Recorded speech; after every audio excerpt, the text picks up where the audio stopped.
an impudent, younger female boss. That was all she was to me. Caught in a sudden downpour, I got a glimpse of her true face.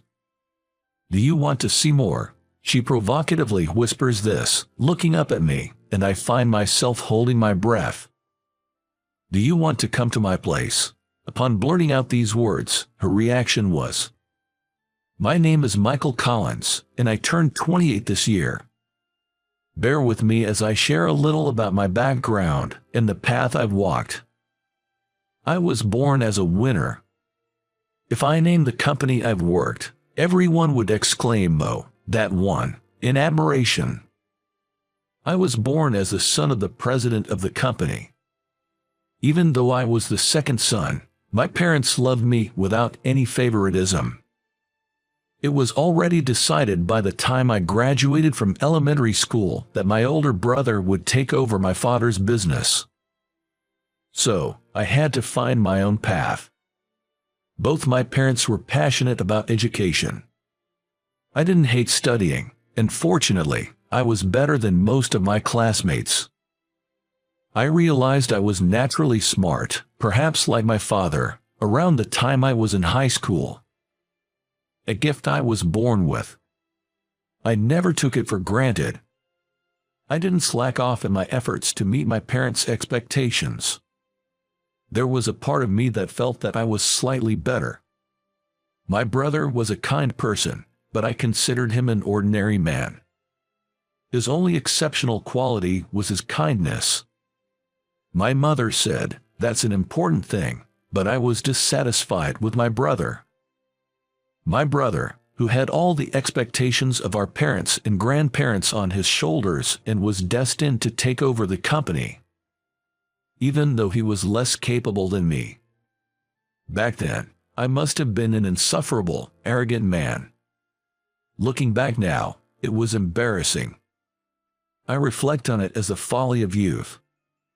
I earnestly wished that someday my parents would recognize my excellence and change their successor. But such a moment never came, and I graduated from university. Because I had such evil intentions, I wasn't very enthusiastic about job hunting. Still, I received job offers from more than 10 companies, including my first choice. While harboring dissatisfaction with the unresolved issue of inheritance, I was about to take my first step as a working adult. And then, I experienced my first setback in life. The company I joined as my first choice was a famous advertising firm. Once I joined, there were plenty of rich kids like me. The existence of me, who had always been in the spotlight, was quickly buried. I was disconcerted by the unfamiliar situation of not being the center of attention. I became increasingly anxious about not being able to control the situation as I had imagined. My inherently arrogant nature got in the way, and I didn't listen to my colleagues' advice, resulting in a disastrous mistake. It took less than 6 months for me to commit a terrible mistake. I can do everything on my own. It was a mistake caused by my arrogant belief. I stared blankly at my colleagues running around to cover for me and my boss apologizing to clients.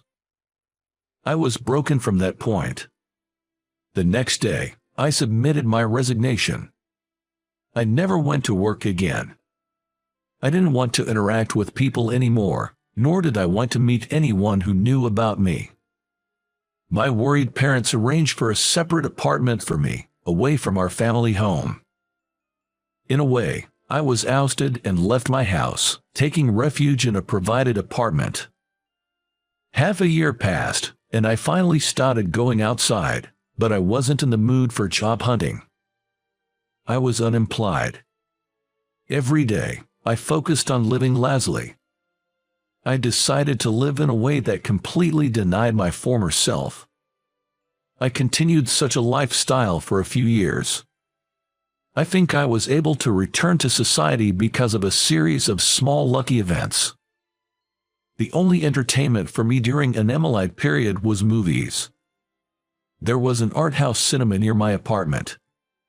They showed slightly obscure films and old foreign movies in this small movie theater.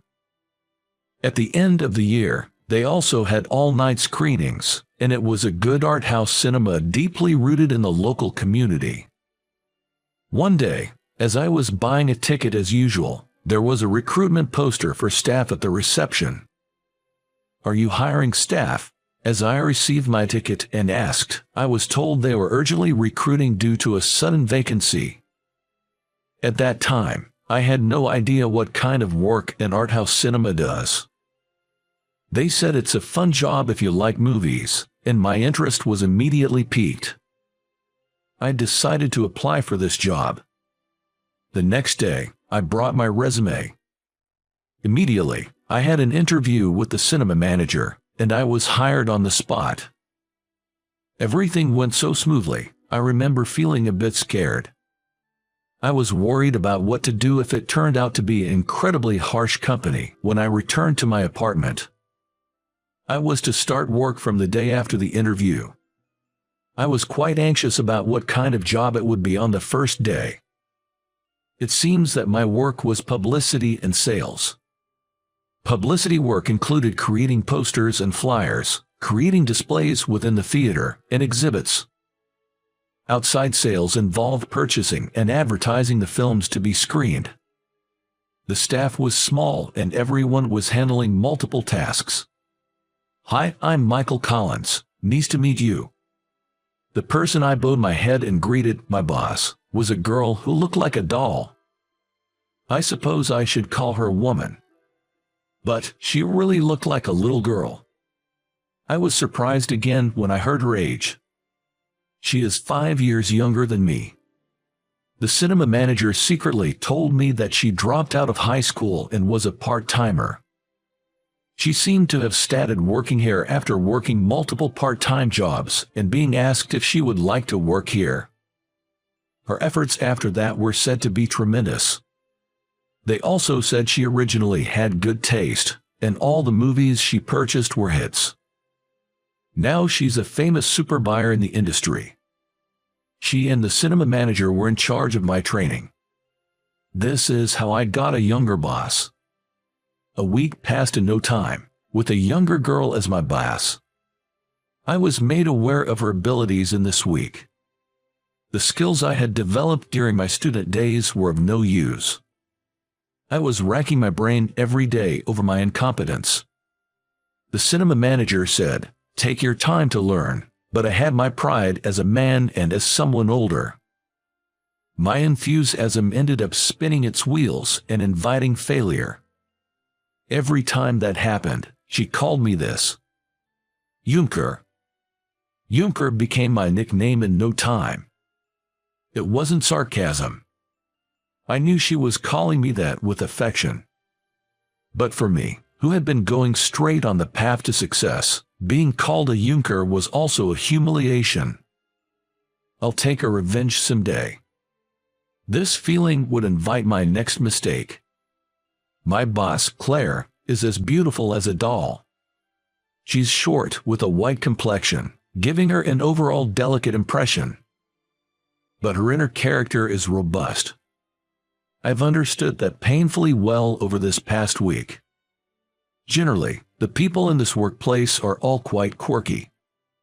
The conversations here are often teetering on the edge of sarcasm.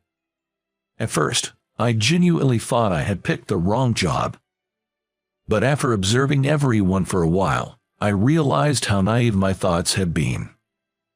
What sounds like insulting banter isn't actually meant as such. And everyone is sincerely committed to their work. As a result, there might be arguments, but they're just temporary. Nobody engages in discussions that outright deny the other's opinions. Even as a newbie, they listen to my opinions and, although with a tinge of sarcasm, give me advice. The pace at which employees grow in a workplace where there's no need to pretend to know everything seemed different. "Michael, have you finished ordering the flyers?" As soon as she returned from the client meeting, Claire threw instructions my way. "It's all good. The submission is done." Not bad for a Junker. Claire said and placed a gift, a cafe latte from a convenience store, on my desk. I guess she remembered that this is the only thing I drink when we are on outside calls. From the other desks, voices of complaint rose. Why don't we get anything? Don't be a baby, go and buy it yourself. Even though everyone else is older, Claire is relentless. She's equally tough with the theater manager, making her practically the most powerful person here.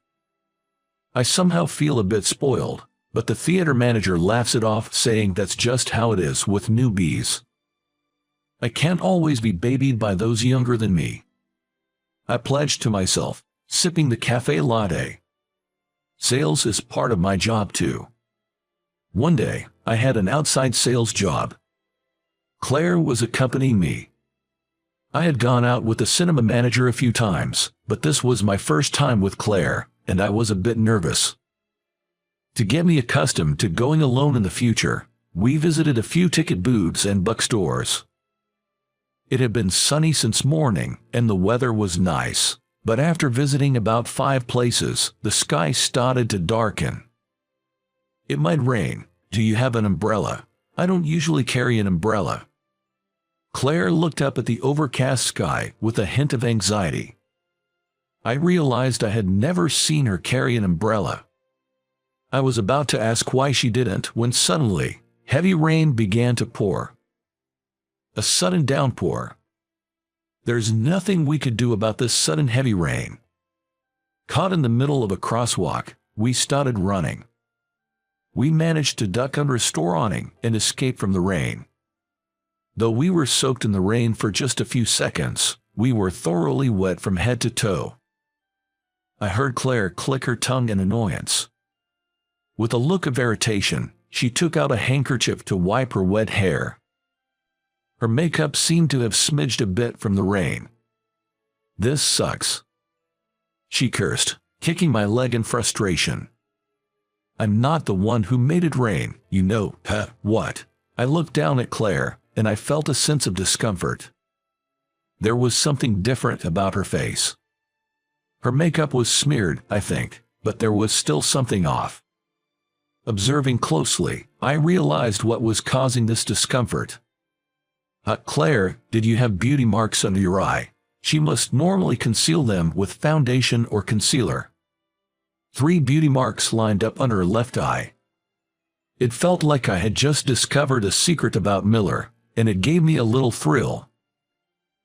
Want to see more? She whispered, looking up at me, and my heart skipped a beat. It was pretty sexy. I was smitten by these suddenly revealed beauty marks. I've always had a thing for beauty marks. I'm well aware of it. Unconsciously, I moved a little closer to Claire and looked down at her. Do you want to come to my place? It's not far from here. Upon hearing my words, Claire's face turned bright red. I also started to feel a bit embarrassed. I tried to smooth things over, but before I could say anything, I got a swift kick in the shin. Ouch! Hey, what was that for? Shut up, you're such a yunker, stop talking nonsense. Claire spat out these harsh words, leaving me crouched there in pain as she ran off. The rain hadn't stopped. She'll be soaked by the time she gets home. I hope she doesn't catch a cold. I started to worry. When I returned to the cinema, Claire had apparently gone straight home and wasn't back at the office. The next morning, Claire's attitude was unmistakably cold. She was deliberately avoiding me. She wouldn't look at me, and her greetings were half-hearted. Even when I tried to discuss work, she handed tasks off to other seniors. She was systematically excluding me from her territory. Other staff members started questioning me. Hey, what did you do to her? It made things uncomfortable. During lunch break, I finally caught up with Claire, but she still wouldn't look at me. In a corner of the hallway, out of sight from other staff members, I confronted Claire. Why are you avoiding me? I'm not avoiding you. You're just imagining things, Junker. She glared up at me, and I couldn't help but recall what had happened the day before. As I gently rubbed the area under Claire's left eye with my thumb, the 3 hidden beauty marks reappeared. She glared back at me, not resisting my touch. Suddenly, my memory started to rewind. I had seen these beauty marks before. This was back when I was still a college student. Back then, I was arrogant and unlikable. I thought I was superior and couldn't imagine making a mistake. Both my classes and my social club felt like playtime, and I spent my time there aimlessly. There was a tavern that our club always used. An Italian-style tavern, a little fancy, perfect for wooing girls. That day, we had a mixer, 3 friends and 4 girls. I think most of the girls were interested in me. My buddy noticed it and began to get irked. I think if he's going to get irked, he might as well work on himself, but he doesn't seem to have that kind of ambition. Even worse, he started making passes at the young waitress who brought us our food. The girl, who looked about high school age, was blushing and clearly uncomfortable. Her hair was dyed silver and cut into a pixie style, adorned with several piercings. I thought maybe she was a bit rebellious. Because of her appearance, I assumed she could easily avoid the flirt. But I soon realized that appearances can be deceiving. She was genuinely distressed. Unable to rebuke the customer too harshly, she seemed to lack the experience to handle the situation smoothly. Seeing this, I, who had been trying to charm the doll-like beauty sitting next to me, signaled her with my eyes to hold on for a moment. "Hey, enough is enough. Can't you see she's upset?" I reached out, grabbing my friend by the collar as he leaned towards the waitress. While he was flailing, I managed to tell the waitress, "Go ahead, get out of here." "Dude, you've crossed a line." I patted my friend on the shoulder, laughing and diffusing the situation. From inside the counter, I could see the waitress bowing repeatedly to me. There were 3 little moles under her eyes. That's right, now I remember. Wait, the waitress, from that Italian bar. At my outcry, Claire gave a sharp click of her tongue. I had frequented that bar many times until I graduated.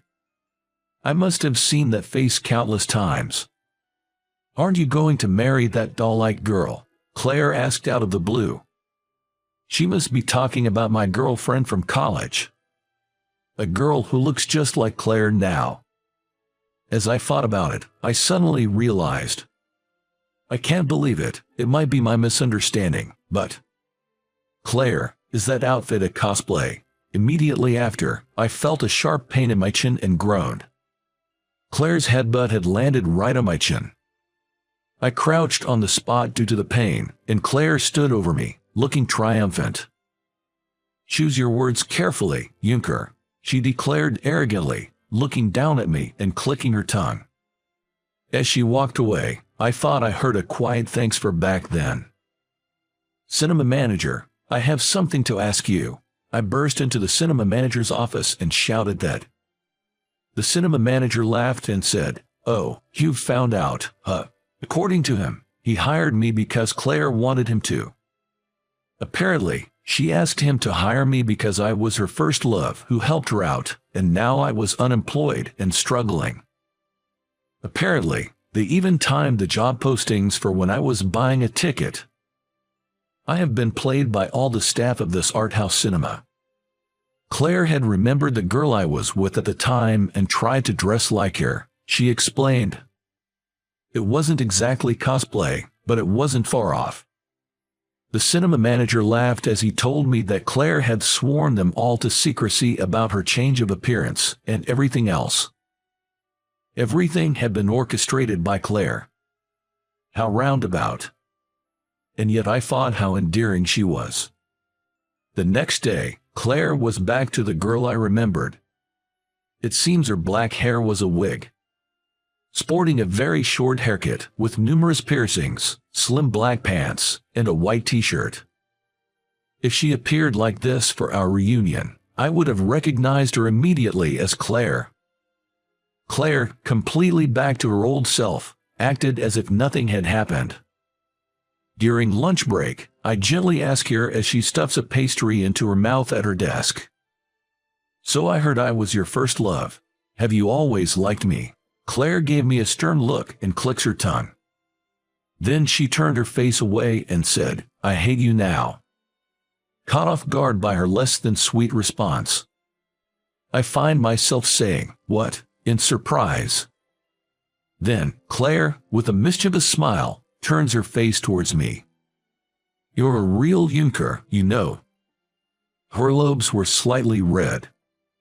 "Well, I guess I'd better graduate from being a Junker then. Please reconsider once I do." As I pat Claire's head, a headbutt comes flying into my side. Groaning and hunched over in pain, I stay crouched. "You're so cheeky for a Junker." Leaving those words behind, Claire walked out of the office. But I suppose I can wait. I didn't miss the words she added in a small voice. The day she would stand next to me wearing a wedding dress seemed a long way off. So, what did you think? Subscribing the channel and it gives me the motivation to create more content. See you in the next video.